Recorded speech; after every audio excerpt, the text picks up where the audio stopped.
The morning sky hung heavy with clouds as Thomas Parker made his way through the iron gates of Oakwood Cemetery. The weight in his chest had become familiar over the past 5 years, a dull ache that never quite went away. Every month on the 15th, rain or shine, he came to visit his younger brother James. Thomas clutched a small bunch of sunflowers, James's favorites. "Always follow the sun," James used to say with that bright smile of his, even during the darkest times. The memory brought a sad smile to Thomas's face as he walked the winding path he knew by heart, past aging headstones and fresh graves alike. The cemetery was quiet this Tuesday morning. Most people visited on weekends, but Thomas preferred these solitary moments. He took a deep breath of the crisp autumn air, letting the peaceful stillness wash over him. 5 years. Sometimes it felt like yesterday that he'd received that terrible midnight call, and other times it seemed like a lifetime ago. As he rounded the bend toward the eastern section where James rested, Thomas slowed his steps. Someone was already there. A small figure knelt beside his brother's headstone, and for a moment confusion replaced his grief. In 5 years he'd occasionally encountered other visitors, old friends from college, former co-workers, but never a child. Drawing closer, Thomas realized it was a young girl, probably around 8 years old. She wore a blue jacket with tiny stars on it, her dark hair pulled back in 2 neat braids. She seemed completely absorbed in her task, carefully placing what looked like a handmade card against the marble stone. Thomas hesitated, not wanting to frighten her. Children rarely visited cemeteries alone. He glanced around for an adult but saw no one nearby. "Hello there," he said softly, keeping a respectful distance. The girl jumped slightly, turning wide eyes toward him. When she saw the flowers in his hand, her surprise melted into something like recognition. "Are those for Mr. James?" she asked, in a small, clear voice. Thomas blinked, taken aback. "Yes, they are. James was my brother. Did you know him?" The girl smoothed her hands over her jeans and stood up. "I'm Lily," she said instead of answering his question. "I come visit him every week. He likes when people talk to him." Thomas didn't know how to respond. He moved closer and placed the sunflowers in the stone vase attached to the grave. "I'm Thomas," he said finally. "James's big brother." Lily nodded solemnly. "I know. He told me you might come today." A chill that had nothing to do with the autumn breeze ran through Thomas. He looked more carefully at the girl, trying to place her. Had James worked with children before his accident? Had he tutored or volunteered somewhere? Thomas had always tried to keep up with his brother's many projects and passions, but James had lived in his own whirlwind of activity and good deeds. "Lily, are you here by yourself? Where are your parents?" Thomas asked, looking around again. "Grandma Rose is over there." Lily pointed toward a bench near the cemetery's small pond, where an elderly woman sat feeding birds. "She lets me visit while she rests her legs. She says walking hurts her knees." Thomas nodded, relieved the child wasn't alone. "And how do you know my brother, Lily?" The girl tucked a loose strand of hair behind her ear. "I started seeing him in my dreams last year," she said matter-of-factly. "He was sad because not many people came to talk to him anymore, so I asked Grandma if we could come. We live just down the street, so it's not far." Thomas felt that familiar ache in his chest twist into something new. He knelt down to be at eye level with Lily, careful to keep his expression gentle. "You dream about James? What does he tell you in these dreams?" Lily rocked back on her heels, considering the question with surprising seriousness for someone so young. "Lots of things. He tells me about when he was little, about how you two would go fishing at Blue Lake every summer. He said you always caught more fish, but he was better at skipping rocks." Thomas's breath caught. Blue Lake was a small, private spot their father had discovered, almost 2 hours from the city. They'd never taken friends there, considering it their special place. How could this child know about it? "He also told me about the time you both got in trouble for climbing Mrs. Wilson's apple tree," Lily continued, warming to her story, "and how you took the blame even though it was his idea, because you didn't want him to miss the school trip." The memory flooded back. Mrs. Wilson's outrage, his parents' disappointment, the weekend spent doing yard work as punishment. He hadn't thought about that incident in 20 years. "Did your grandma know James?" Thomas asked, his voice not quite steady. Lily shook her head. "Nope. We only moved here after my mom died. That was 2 years ago." "I'm sorry about your mom," Thomas said automatically, his mind still racing. "It's okay," Lily said with the straightforward acceptance some children have about life's hardest truths. "She's with the angels now, just like Mr. James." Thomas nodded, not trusting himself to speak. He gently touched his brother's headstone, tracing the familiar lettering with his fingertips. "What's this?" he asked, picking up the card Lily had placed there. "I made it for him. He told me he loves drawing, so I draw pictures for him sometimes." Thomas carefully opened the handmade card. Inside was a colorful crayon drawing of 2 stick figures fishing by a blue lake. One was taller with brown hair, the other shorter with a big smile. Surrounding the picture were carefully drawn sunflowers. Something warm and strange unfurled in Thomas's chest. He looked up at Lily, who was watching him with curious, hopeful eyes. "This is beautiful," he said softly. "James would love this." Lily beamed. "He said you'd say that." She glanced over toward her grandmother, who was now looking in their direction with mild concern. "I should go back to Grandma, she worries." Thomas stood, carefully placing the card back against the headstone. "Of course. It was very nice to meet you, Lily." Lily turned to go, but then paused. "Mr. James said to tell you he's sorry he couldn't keep his promise. He said you'd understand." The world seemed to tilt under Thomas's feet. On the night before James's accident, they'd made plans to meet for dinner the following weekend. James had been excited, almost bursting with news he insisted had to be shared in person. "I promise, Tommy, this will change everything," he'd said, using the childhood nickname Thomas hadn't heard in years. But James had died 3 days later, his secret dying with him. What promise?" Thomas managed to ask. Lily shrugged. "He didn't say exactly. Just that he's sorry and that you shouldn't be mad at yourself anymore." She gave a little wave. "I'll come back next Tuesday. I always come on Tuesdays because that's when the cemetery is quiet." Thomas watched as she skipped back to her grandmother. The elderly woman gave him a polite nod as she took Lily's hand, and they slowly made their way toward the cemetery exit. For a long time after they'd gone, Thomas stood motionless beside his brother's grave. The sunflowers rustled gently in the breeze, bright spots of color against the gray stone. Finally, he sank down onto the grass, his mind whirling with questions. How could Lily know those things? The fishing trips, the apple tree, the promise. None of that information was public. Even if the girl or her grandmother had researched James online, they couldn't have uncovered those private details. Thomas thought about following them, about asking the grandmother for her address or phone number, but something held him back. He needed time to process this strange encounter. "What are you trying to tell me, little brother?" he whispered, touching the cool marble of the headstone.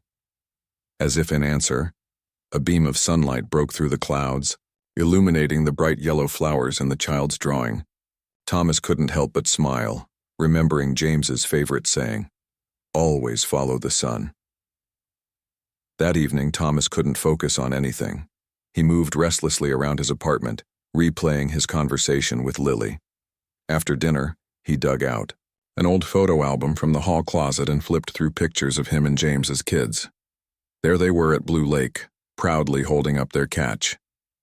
There was James on his 10th birthday, cake frosting smeared across his grinning face. Thomas paused at a photo he'd almost forgotten, both of them sitting in the branches of Mrs. Wilson's apple tree, weeks before they'd been caught. James was mid-laugh, his head thrown back in that carefree way he'd had even as an adult. What promise had James been unable to keep? And why did he think Thomas was angry at himself? Because he was, of course. Angry that he hadn't made more time for his brother in those final months. Angry that he'd been too busy with work to notice that James had seemed distracted, preoccupied with something he wouldn't discuss. Angry that whatever secret James had been keeping had gone with him to the grave. Thomas closed the album and made a decision. Next Tuesday, he would return to the cemetery. He would find Lily and her grandmother and try to understand this impossible connection. For the first time in 5 years, he felt something besides grief when thinking about his brother. He felt hope, faint but unmistakable, like the sunbeam that had broken through the clouds. Thomas fell asleep that night with the child's drawing on his nightstand, dreaming of sunflowers and promises waiting to be revealed. Thomas couldn't focus on work all week. His thoughts kept drifting back to the cemetery and the strange little girl who somehow knew things about James that no stranger should know.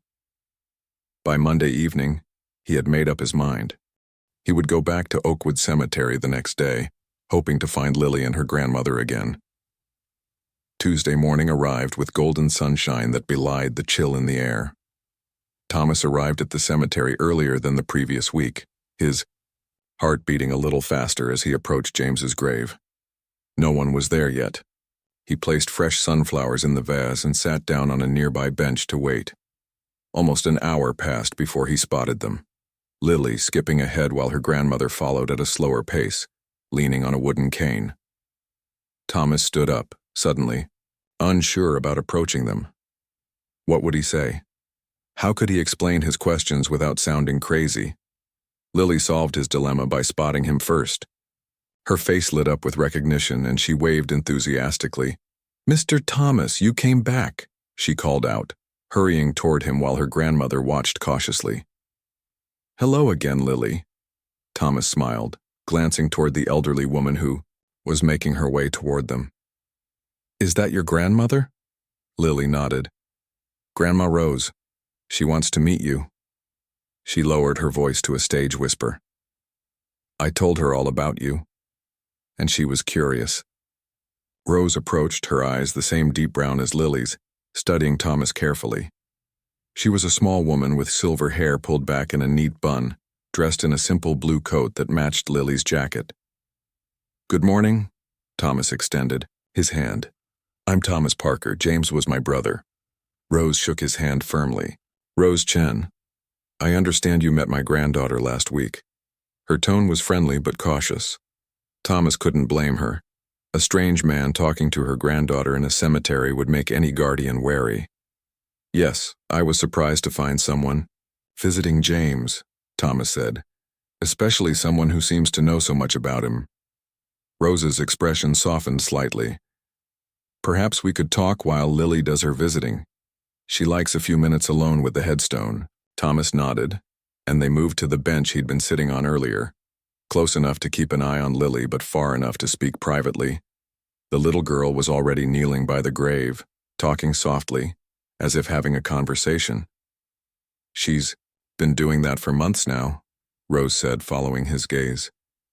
"At first I thought it was just a child's imagination, but then—" She trailed off, seeming unsure how to continue. Then she started knowing things she couldn't possibly know. Thomas finished for her. Rose looked at him sharply. "Yes, exactly that." She adjusted her position on the bench, wincing slightly. "We moved to this neighborhood about 1.5 years ago, after my daughter, Lily's mother, passed away. Lily had a difficult time adjusting. She was so quiet, barely speaking for months." Thomas nodded sympathetically. "I'm very sorry for your loss." "Thank you," Rose acknowledged with a small nod.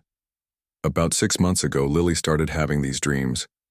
Very vivid ones, she said, about a man named James who was lonely and wanted someone to talk to. She described him so clearly, tall with dark curly hair, a crooked smile, a small scar above his right eyebrow." Thomas felt a chill run through him. James had gotten that scar falling off his bike when he was 12. "She begged me to take her to the cemetery, said she knew exactly where to find him," Rose continued. "I thought it was just a phase, that maybe she was processing her grief over her mother in this way. So I brought her, thinking we'd walk around. She'd realize there was no James here and that would be the end of it. But it wasn't," Thomas said softly. Rose shook her head. "She walked straight to this section, right to your brother's grave, without hesitation. as if she'd been here 100 times before. She looked at Thomas with troubled eyes. How is that possible? We didn't know anyone named James Parker. We'd never been to this cemetery before. Thomas had been asking himself the same question all week. I don't know, he admitted.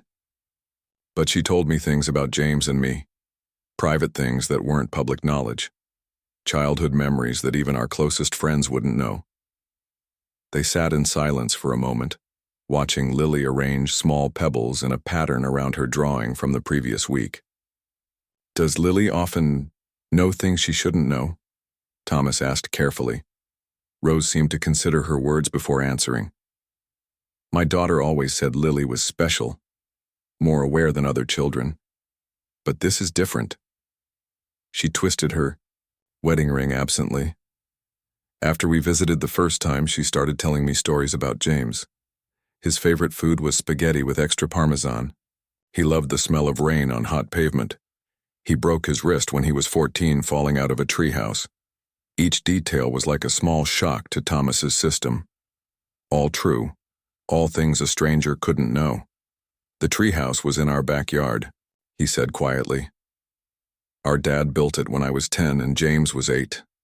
James fell trying to climb onto the roof to add a flag. Rose nodded, unsurprised. There's more. Last month, Lily woke up in the middle of the night crying. When I asked what was wrong, she said James was sad because something important was in a box and no one would find it. She reached into her purse and pulled out a small piece of paper. She drew this. Thomas took the paper. It was a child's drawing of a wooden box with a strange symbol on top, a circle with what looked like wings. His hands began to tremble. This is my brother's personal symbol. He used it to sign his artwork. Thomas had almost forgotten about Kinsey. James had created the winged circle in high school and used it through college before becoming a graphic designer and developing a more professional signature. Lily says he wants you to find the box, Rose said. She's been very insistent about it lately. Thomas stared at the drawing, his mind racing. Did she say what's in it or where it is? Rose shook her head. Just that it's somewhere you would look but haven't yet, whatever that means. They were interrupted by Lily, who bounded over to them with her usual energy. Are you talking about the treasure box? She asked, her eyes bright with excitement. Thomas smiled, despite his confusion. Yes, we are. Can you tell me more about it? Lily? She plopped down between them on the bench. It's not very big, she said, holding her hands about 10 inches apart. It's made of dark wood with Mr. James's special mark on top. She traced the winged circle in the air. He says you need to look where the sun sets on the books. Where the sun sets on the books? Thomas repeated. Lily nodded seriously. That's what he said. And that there's a key you already have. Thomas frowned, trying to make sense of the cryptic message. James had always loved puzzles and riddles, often creating elaborate treasure hunts for birthdays and holidays. Does he say what's in the box? Thomas asked. Lily shook her head. No. Just that it's important, and you need to find it. She looked up at her grandmother. Can Mr. Thomas come to our house sometime? Mr. James says it would be good if we were friends. Rose looked startled, then thoughtful. Well, perhaps Mr. Thomas would like to join us for dinner one evening? The invitation surprised Thomas, but he found himself nodding. I'd like that very much, if you're sure it's not an imposition. Not at all, Rose said. Perhaps this Friday? Lily and I live just 3 blocks from here on Maple Street. Thomas agreed, and they exchanged phone numbers. As they said goodbye, Lily surprised him with a quick hug. Mr. James is happy you're going to help, she whispered. He says to look in your old blue box first. Before Thomas could ask what she meant, she was skipping back to her grandmother's side. All the way home, Thomas puzzled over Lily's clues. Where the sun sets on the books, a key he already had, his old blue box. When he reached his apartment, he went straight to his bedroom closet. On the top shelf, pushed to the back, was a blue metal box where he kept childhood mementos. He hadn't opened it in years. The box was dusty, the hinges slightly rusted. Inside were baseball cards, old concert tickets, his high school graduation, tassel, and a small velvet pouch. Thomas's heart quickened as he opened the pouch and tipped its contents into his palm. A single key fell out, small, antique-looking, with an ornate head. Thomas had completely forgotten about it. James had given it to him years ago, saying with a mischievous grin, "Keep this safe. You'll need it someday." Thomas had assumed it was just another of James's jokes or pranks. He'd tossed it in with his keepsakes and forgotten about it. Now holding the key, he felt a strange certainty that he was on the right track. But what did it open? And what did "where the sun sets on the books" mean? Thomas thought about James's apartment, which had been cleared out after his death. Most of his brother's possessions had been divided between family members or donated to charity. Thomas had taken James's books, his art supplies, and some furniture, unable to bear the thought of strangers owning them. The books. James had an extensive collection, now sitting in Thomas's spare room. And the window in that room faced west, where the sun set. With the key clutched tightly in his hand, Thomas hurried to the spare room. Bookshelves lined the west wall, filled with James's beloved collection. The evening sunlight streamed through the window, casting golden light across the spines. Thomas stood in the doorway, his heart pounding. Somewhere in this room was a wooden box with a winged circle, a box containing something important that James had wanted him to find. The search was just beginning, but for the first time in 5 years, Thomas felt close to his brother again. Whatever message James had left behind, Thomas was finally on the path to discovering it. Thomas spent hours that evening searching through the bookshelves. He ran his fingers along the spines, checked behind rows of books, and even flipped through pages of James's favorite novels, hoping to find some clue. But as midnight approached, he had found nothing resembling the wooden box Lily had described. Exhausted, he collapsed into the reading chair in the corner, James's old chair, worn in all the right places. The small key rested in his palm, catching the lamplight. "Where the sun sets on the books," he muttered, looking at the bookshelves now cast in shadow. Maybe he was taking the clue too literally. James had always loved wordplay and hidden meanings. Thomas closed his eyes, trying to think like his brother. When he opened them again, his gaze fell on a small wooden box holding bookends on the top shelf. The box itself wasn't special, just a plain container James had used to store odds and ends. But something about its position nagged at Thomas. It sat on the western side of the shelves, where the setting sun would hit it last. He stood up and reached for the box, his heart beating faster. No winged circle on this one, but when he opened it, something else caught his eye. A folded piece of paper tucked under a collection of paper clips and rubber bands. Thomas unfolded the note, immediately recognizing James's handwriting. "If you're reading this, you've started the hunt. Good. Now look where stories sleep but pages never turn." Another riddle. Thomas smiled despite his frustration. Typical James, making everything into a game. "Where stories sleep but pages never turn," Thomas repeated aloud. Not books, since pages in books do turn. What contains stories but has no pages? The answer came to him suddenly. James's old laptop. His brother had been working on a novel for years, saving his stories as digital files. The laptop had been sitting untouched in Thomas's desk drawer since James's death. Thomas hurried to his home office and pulled open the drawer. The silver laptop looked exactly as it had 5 years ago. He opened it, pressed the power button, and waited. To his surprise, it still had some battery life, though the charge was critically low. He quickly plugged it in. The screen prompted for a password.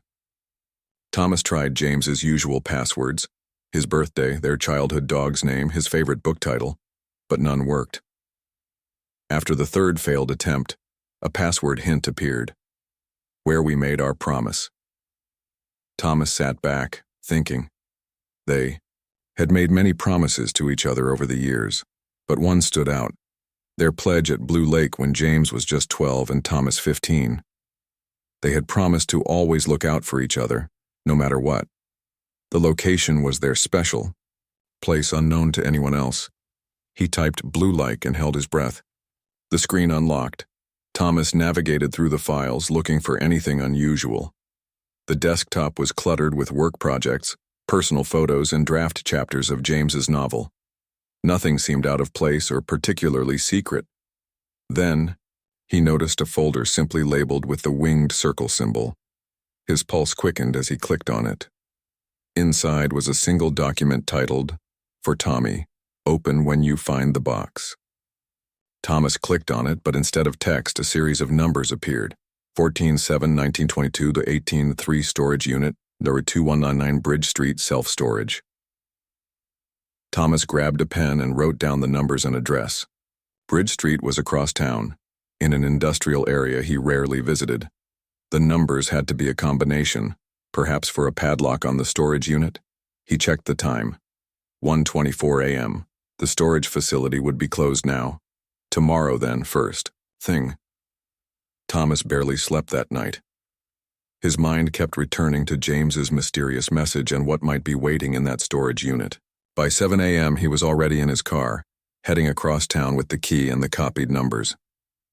Bridge Street self-storage was a sprawling complex of orange metal buildings with roll-up doors. Thomas parked and walked to the office where a sleepy attendant checked his ID. "I'm trying to access Unit 219, Thomas explained. "It belonged to my brother James Parker. He passed away 5 years ago." The attendant typed something into the computer. "That unit's still active, paid up through the end of the year." Thomas blinked in surprise. "Paid? How is that possible?" "Automatic payments," the attendant said, turning the screen to show him. "Credit card gets charged annually. Some people set these up and forget about them for years."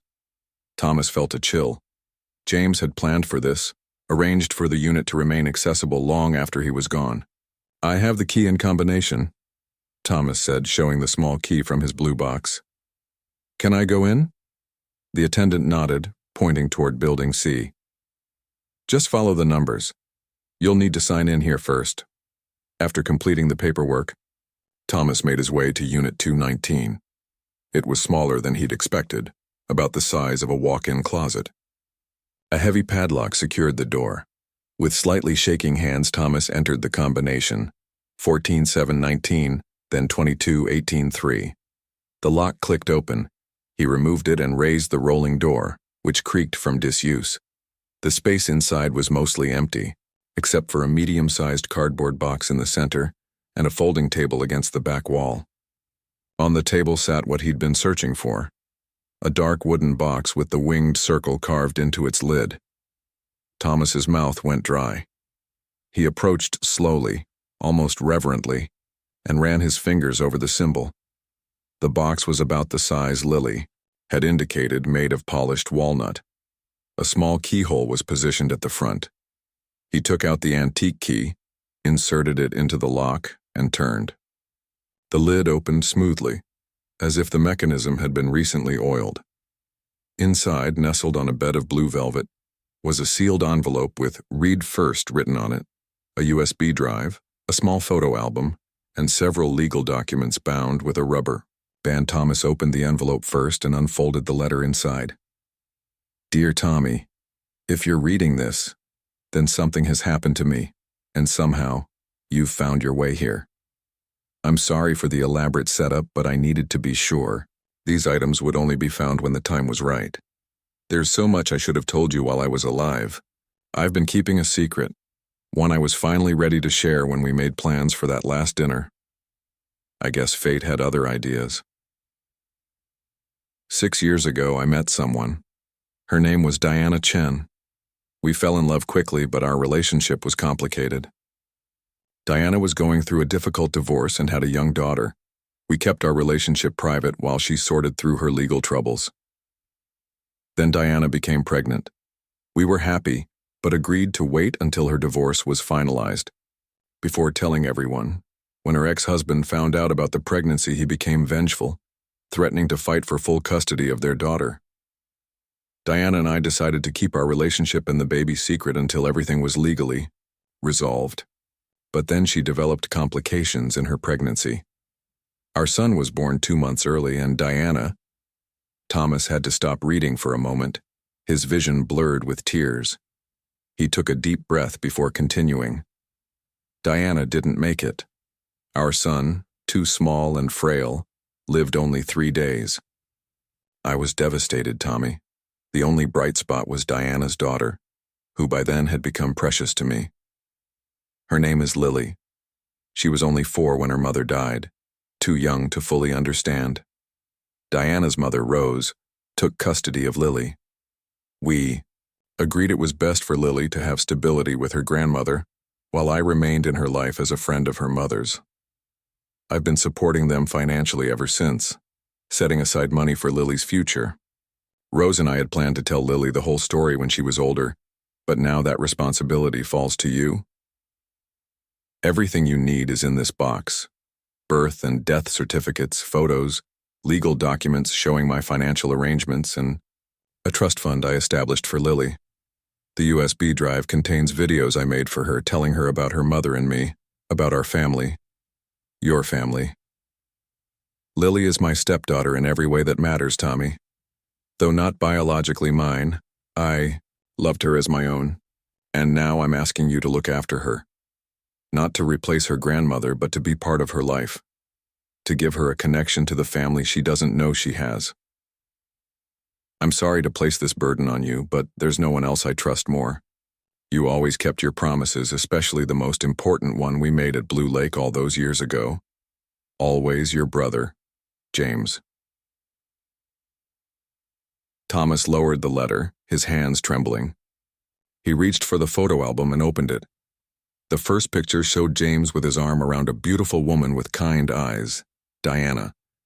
Beside them stood a small girl with familiar dark braids, Lily, several years younger. The next pages contained more photos. James and Diana at what looked like a small private wedding ceremony. James holding a tiny bundle in a hospital room, his face both joyful and terrified. James pushing a laughing Lily on a swing, the 3 of them having a picnic in a sunlit park. A family. James had a family Thomas never knew about. The documents confirmed everything. A marriage certificate dated 5 years ago. A birth certificate for a baby boy named Thomas James Parker, who lived only 3 days, and legal papers establishing a trust fund for Lily Chen, with Rose as the primary guardian and James as financial supporter. Thomas sat on the floor of the storage unit, surrounded by revelations, his brother's secret life, a niece he never knew he had. A promise unfulfilled. Now it all made sense. Why Lily knew things about James that no stranger could know. Why she felt such a connection to him. James had been a father to her, even if she might not fully remember or understand their relationship. Thomas carefully repacked everything into the wooden box. The dinner with Rose and Lily was tomorrow. He had much to prepare for, much to consider. As he locked the storage unit and walked back to his car, Thomas felt both heavy with grief and, strangely, lightened. James was gone, but he had left behind more than memories. He had left a connection. A little girl who somehow, against all reason, still communicated with him across the divide between life and death. And now, Thomas had a promise to keep. Friday evening arrived faster than Thomas expected. He stood on the sidewalk outside a modest 2-story house on Maple Street, the wooden box tucked under one arm and a bouquet of flowers in his free hand. The porch light cast a warm glow against the gathering dusk. Should he tell Rose and Lily everything tonight? Or would it be better to wait, to build more trust before revealing what he'd discovered? Thomas had wrestled with this question for the past 24 hours, reviewing James's letter and the documents over and over again. Before he could decide, the front door opened. Lily stood there in a yellow dress, her face lighting up when she saw him. "Mr. Thomas, you came." She bounded down the steps and took his hand. "Grandma made spaghetti because Mr. James told me it was your favorite too." Thomas smiled, momentarily forgetting his worries. "That was very thoughtful. And how did you know I was here? I hadn't knocked yet." "I was watching from the window. Lily admitted with a grin. Come on, everything's ready. She tugged him toward the house where Rose waited at the door. The older woman wore a simple blue dress, her silver hair arranged in a neat bun as before. Her eyes flickered to the wooden box under Thomas's arm, but she said nothing about it. Welcome to our home, she said instead, accepting the flowers with a gentle smile. Lily's been excited all day. The inside of the house was cozy and neat, with well-worn furniture and walls covered in framed photographs. Thomas's gaze immediately went to them, searching for images of James. There were plenty of Lily at various ages and an attractive young woman who must be Diana, but he didn't spot his brother in any of the displayed photos. The dining room table was set for 3, with a steaming bowl of spaghetti at its center. The familiar smell brought back memories of family dinners, of James twirling enormous forkfuls and their mother pretending to be annoyed at his eating habits. Please, sit down, Rose gestured to the table. Lily, wash your hands first. While Lily scampered off to the bathroom, Rose turned to Thomas. You've found something, she said quietly, nodding at the box he'd set down beside his chair. Thomas nodded. Yes, but I'm not sure. I don't know if tonight is the right time to discuss it. Rose studied his face. It's about James and my daughter, isn't it? Thomas felt a jolt of surprise. You know? Not everything, Rose admitted, moving to put the flowers in water. But enough to guess. Diana was very private about her relationship with James, especially after what happened with her ex-husband. She only told me that James was someone special, someone who loved both her and Lily. She paused, arranging the flowers in a crystal vase. After she died, James would visit. He helped financially, though I never asked him to. He was wonderful, with Lily. But she doesn't remember him? Thomas asked. Rose shook her head. She was so young when Diana passed, and afterward James was careful. He'd visit when Lily was at school, or we'd meet at the park where he'd be just a friendly adult, not someone special. He was worried about confusing her, about her ex-husband's threats. She sighed. Then James died so suddenly, I decided it was better not to explain it all to Lily, to spare her another loss. But now she dreams about him, Thomas said softly. Rose's hands stilled on the flowers. Yes. And sometimes I wonder if I made the right choice. They were interrupted by Lily's return.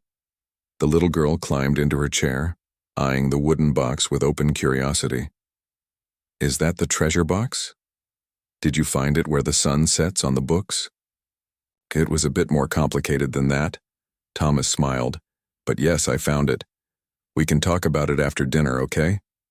Lily nodded, though she looked like she might burst with questions. Rose served the spaghetti, and conversation shifted to lighter topics. Lily's school, Thomas's work as an architect, a funny story about the neighbor's cat that had climbed their tree last week and needed rescuing. Thomas found himself relaxing, enjoying their company. Lily had James's laugh, full and uninhibited, and occasionally made gestures that painfully reminded him of his brother. Rose was warm and thoughtful, with a quiet strength that reminded him of his own mother. After dinner and a dessert of homemade apple pie, they moved to the living room. Lily immediately pointed to the wooden box that Thomas had brought with him. Can we see what's inside now, please? Her eyes sparkled with excitement. Thomas looked at Rose, who gave a small nod. All right, he said, placing the box on the coffee table. But first, I need to tell you both a story. Lily settled onto the couch next to her grandmother, tucking her feet underneath her. Thomas sat across from them in an armchair, gathering his thoughts. 6 years ago, my brother James met a wonderful woman named Diana. He began, watching Lily's expression carefully. The little girl's eyes widened. Lil's eyes. That was my mom's name. Yes, Thomas said gently. It was your mom. James and your mother fell in love, but they kept their relationship private because your mom was going through a difficult time. Rose reached over and took Lily's hand, squeezing it reassuringly. James loved your mother very much, Thomas continued. And he loved you too, Lily. He used to visit you when you were very little. You might not remember, but there are pictures. He opened the wooden box and carefully removed the photo album, passing it to Lily. She took it with reverent hands, opening to the first page where James and Diana stood smiling, with little Lily between them. "That's my mom," she whispered, touching the image. "And that's Mr. James, and that's me?" "Yes," Rose confirmed, looking over her shoulder at the photos. "You were about 4 years old then." Lily turned the pages slowly, examining each picture with growing wonder. "So Mr. James wasn't just my friend from my dreams? He was my mom's special friend in real life?" "He was more than that," Thomas said, his throat tight with emotion. "He was your stepfather, Lily. He married your mom in a small private ceremony. They were husband and wife." Lily looked up from the album, her brow furrowed. "So, Mr. James was my dad?" Rose stroked Lily's hair. "He loved you like a father, sweetheart. He wanted to be your dad officially, but there were complications with your biological father." Thomas nodded. "James wanted to tell everyone about you and your mom, but he was waiting for the right time. Then he swallowed hard. Then there was an accident and James died before he could tell anyone."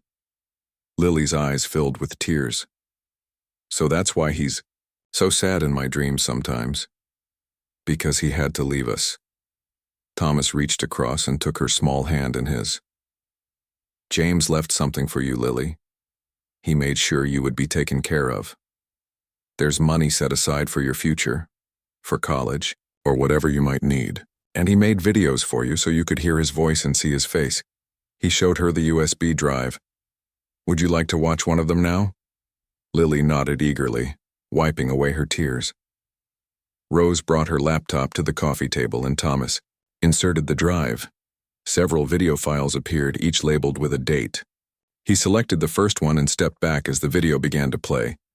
James's face filled the screen, so alive and vibrant that Thomas felt his breath catch. His brother sat in what looked like his apartment, sunlight streaming in behind him. "Hello? Lily Pad," James said with a warm smile, using a nickname Thomas had never heard before. "If you're watching this, it means you're a bit older now and it's time for you to know how much you mean to me." Lily gasped at the sound of his voice. "That's exactly how he sounds in my dreams." On screen, James continued, "I want you to know that from the very first day I met you, when you showed me your collection of colored rocks and explained very seriously which ones had special powers, I loved you. You became my daughter in my heart, even if we don't share the same blood." Thomas watched as Lily leaned forward, completely absorbed in James's words. Rose wiped tears from her eyes, her hand tight around her granddaughter's shoulders. "I'm making these videos so that no matter what happens, you'll always have a way to see me and hear me," James said. "I want to tell you stories about your mom, about how brave and kind she was. And I want to tell you about our family, about my parents, who would have been your grandparents, and my brother Thomas, who would be the world's greatest uncle." At this, Lily turned to look at Thomas with new understanding. "You're my uncle," she whispered in awe. Thomas nodded, his own eyes wet. "Yes, Lily. And I had no idea until I found this box. James kept you a secret to protect you, but he was planning to introduce us. He wanted us to be a family." They watched the rest of the video together.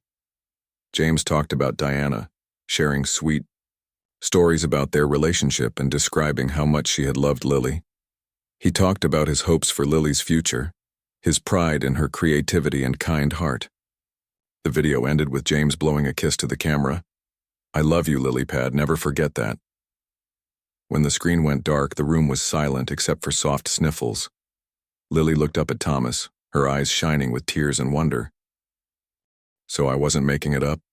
When I talked to Mr. James at the cemetery, it's real?" "I don't know how it's possible," Thomas said honestly, "but you know things only James could have told you. So yes, I believe it's real." Lily turned to Rose.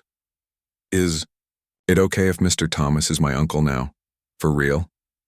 Rose smiled through her tears. "I think that would make James very happy." Lily got up and moved to Thomas, climbing onto his lap like she'd known him her whole life. "Uncle Thomas," she said, testing out the words. "Will you tell me more stories about you and my dad? About when you were little?" Thomas wrapped his arms around his niece, feeling a healing warmth spread through his chest. "I'd love to, Lily. I have so many stories to share with you." As the evening grew late, the three of them talked, looked through photos, and watched another of James's videos. They were strangers connected by love for the same person, now finding their way toward becoming a family. When it was time for Thomas to leave, Lily hugged him tightly. "Will you come back tomorrow? Mr. James says there's more he wants to show us." Thomas raised an eyebrow. "Oh? What else does he want to show us?"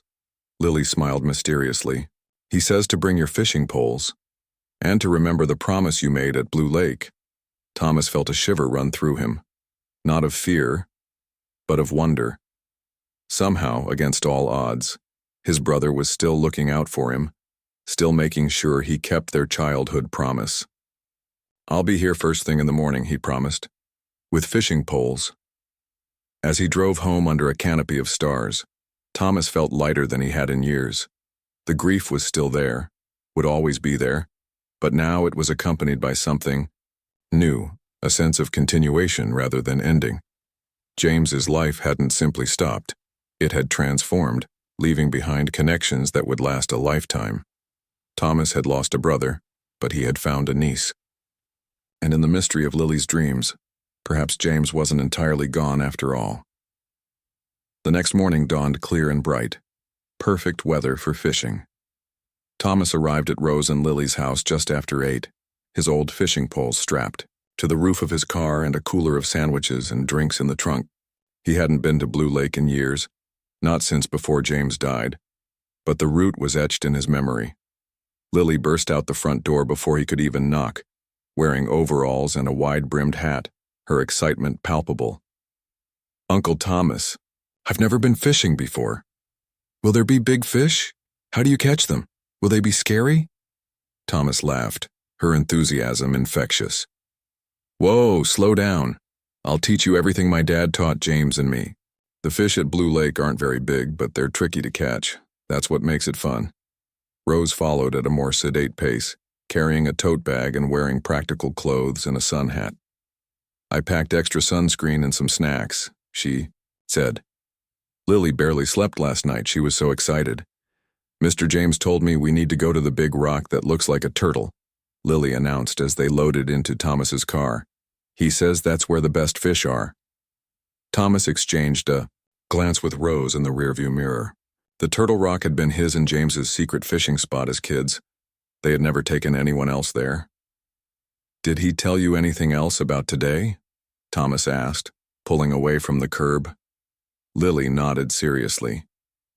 "He said today is for making new promises and keeping old ones, and that we should look for a heart in the stone." Thomas felt that familiar shiver again. The heart in the stone was another private memory. A heart-shaped quartz deposit in the rock face near their fishing spot. He and James had discovered it one summer and decided it was good luck. The drive to Blue Lake took almost 2 hours, winding through countryside that grew increasingly rural. Lily chatted the entire way, asking questions about fishing, about James, about Thomas's work designing buildings.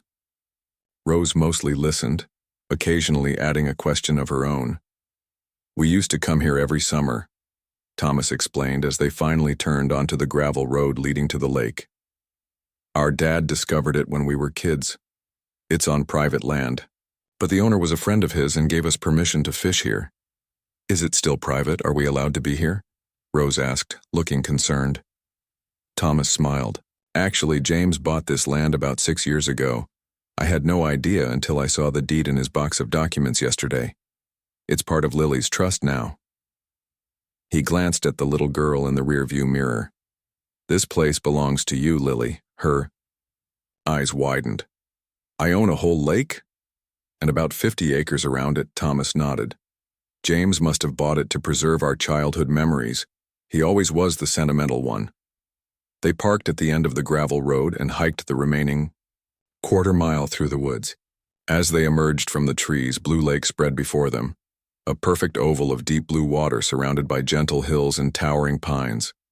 The surface rippled with the morning breeze, catching sunlight like scattered diamonds. "It's beautiful," Rose breathed, taking in the peaceful scene. "Pretty," Lily agreed, then pointed excitedly. "Look, is that the Turtle Rock?" On the far side of the lake, a large rock formation jutted into the water, its humped shape indeed resembling a turtle's shell. Thomas nodded, his throat suddenly tight with emotion. How many summer days had he and James spent on that rock, fishing and dreaming and talking about the future? They made their way around the shore to the rock. Thomas helped Lily scramble up onto its flat surface, then offered a hand to Rose. He unfolded the small camping chairs he'd brought for them, set up their fishing rods, and showed Lily how to bait a hook. "Oh, the worm is slimy," she giggled, half disgusted and half delighted as she poked at it. "You'll get used to it," Thomas promised. James was scared of touching the worms until he was 10. Dad had to bait his hook for him. "Really?" Lily looked pleased to be braver than her stepfather had been. Really. He was also terrified of frogs, which made fishing interesting since there are tons of them around here. As if on cue, a small green frog hopped across their rock. Lily laughed in delight. The morning passed peacefully. Thomas taught Lily how to cast her line and wait patiently for a bite. Rose sketched in a small notebook she'd brought, occasionally looking up to smile at their fishing lessons. They caught several small fish, which Thomas showed Lily how to unhook and release back into the lake. Around noon, they broke for lunch, spreading a blanket on the flat part of the rock and unpacking sandwiches and fruit. As they ate, Thomas told stories about his childhood adventures with James, the time they built a raft that immediately sank, the summer they camped out and got scared by an owl, the treasure maps they used to draw of the lake and surrounding woods. "So where's the heart in the stone?" Lily asked, finishing her sandwich. "Mr. James said we should look for it." Thomas stood and walked to the far edge of the rock. "It's over here. You have to know exactly where to look." Lily and Rose followed him to a section where the rock face dropped steeply to the water. Thomas knelt and pointed to a spot just above the water line. There, embedded in the dark stone, was a heart-shaped deposit of pale quartz about the size of a child's fist. "James and I found this when I was 12 and he was 9, Thomas explained. "We decided it was magical, that if you made a promise, while touching it, you had to keep that promise no matter what." "What kind of promises did you make?" Lily asked, reaching out to touch the smooth quartz heart. Thomas smiled at the memory. "All kinds. To always share our Halloween candy, to never tell on each other to our parents. But the most important one was when James was 12. He was having a hard time at school. Some kids were picking on him. He was so upset that he talked about wanting to run away." Thomas traced the outline of the quartz heart with his finger.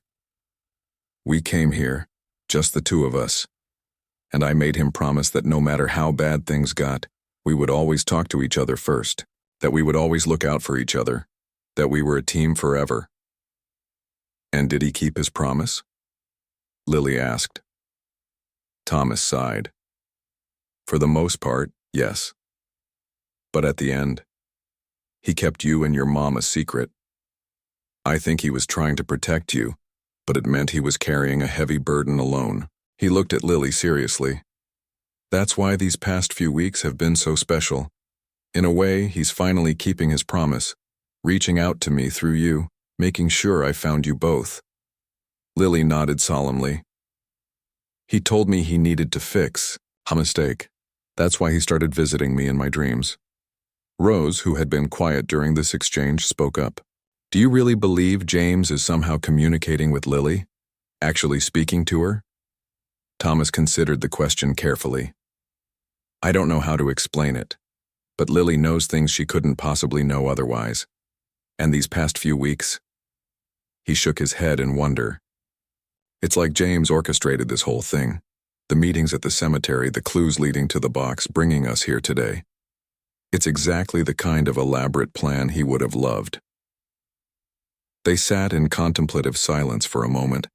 The only sounds, the gentle lapping of water against the rock and birdsong from the surrounding trees. "I want to make a promise too," Lily announced suddenly, placing her small hand on the quartz heart. I promise to remember my dad James and to take care of Blue Lake forever and ever. Thomas felt his eyes grow moist. He placed his hand next to hers on the stone. And I promise to be the best uncle I can be, to tell you stories about James, and to bring you fishing whenever you want. Rose added her hand to theirs. I promise to keep Diana's and James's memories alive, and to raise Lily with all the love they would have given her. As their hands rested together on the heart-shaped quartz, a sudden breeze rippled across the lake, unusually warm for the season. It rustled through the trees and seemed to circle around them like a gentle embrace. Lily's face lit up. Did you feel that? Mr. James is here. He says he's happy we found each other. Thomas didn't doubt her. In that moment, he felt his brother's presence more strongly than he had in 5 years, not as a ghost or a supernatural visitation, but as a profound sense of rightness, of completion. Uncle Thomas? Lily tugged at his sleeve. Mr. James says to look under the rock shelf behind the heart. There's one more surprise.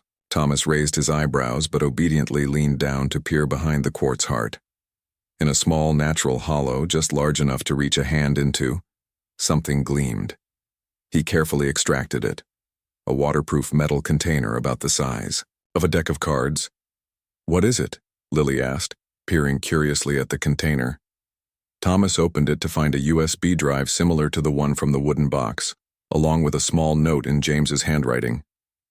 For our first family fishing trip, play me when you get home. Another video, Thomas said, showing it to Rose and Lily. He left it here years ago, waiting for us to find it. He knew we would come here together someday, Lily said with absolute certainty. Thomas nodded, unable to speak past the lump in his throat. Of course James had known. Somehow he had known. They spent the rest of the afternoon fishing, swimming in the shallows, and exploring the lakeside.